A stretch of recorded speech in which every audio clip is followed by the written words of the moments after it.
La police nationale joue un rôle crucial dans la gestion et la sécurité des biens et des personnes, un style bien particulier destiné aux éléments de la direction de la police de l'air et des frontières.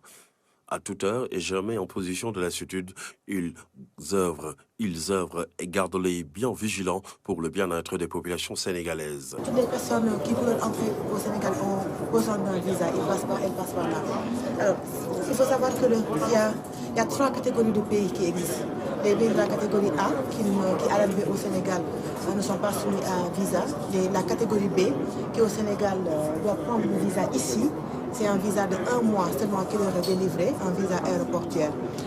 Une fois au Sénégal, si au bout des 30 jours, ils ont besoin de prolonger leur séjour, il y a un autre service de la police nationale qui s'en occupe. Les frontières au Sénégal font toujours l'objet d'un contrôle strict pour mieux atténuer les effets indésirables de la migration non autorisée ou irrégulière. Un pari fou sur le temps à corser davantage. Nous avons comme mission la lutte contre l'immigration clandestine et nous travaillons en concomitance avec la Marine nationale et la Guardia civile espagnole.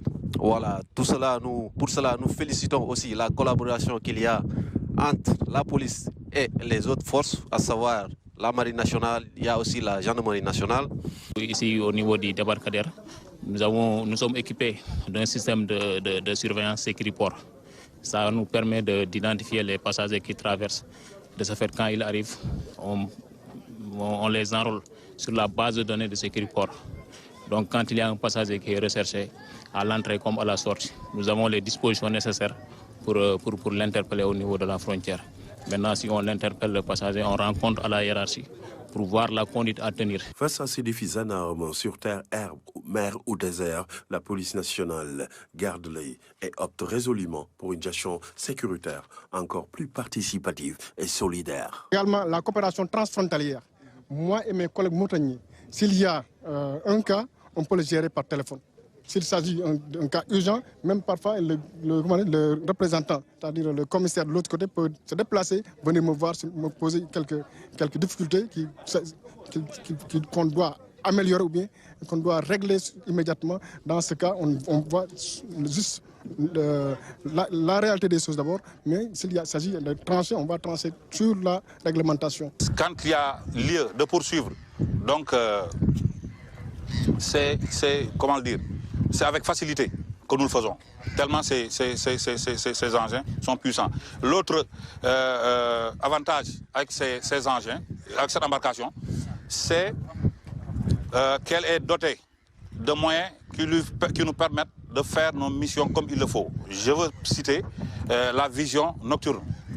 Je veux citer la détection aussi thermique, même la nuit. Avec une embarcation éloignée, il suffit que des gens, même cachés sous des bâches, donc de par leur température, l'embarcation parvient donc à les détecter. Sans compter maintenant le système de guidage qui permet de reconnaître les bancs de sable et tous les obstacles qu'il y a sur le plan d'eau. Donc c'est des engins qui ont coûté cher, mais quand même qui sont à la hauteur de la vision de l'autorité aussi policière. Le Sénégal, ce 4 avril 1960, a accédé à la souveraineté internationale. Célébrer un tel moment, c'est sans nul doute célébrer aussi ces vaillants hommes, ces vaillants éléments des forces de police préposées aux frontières pour davantage corser la donne face aux flux migratoires, mais aussi et surtout face aux menaces latentes liées au terrorisme au Sahel.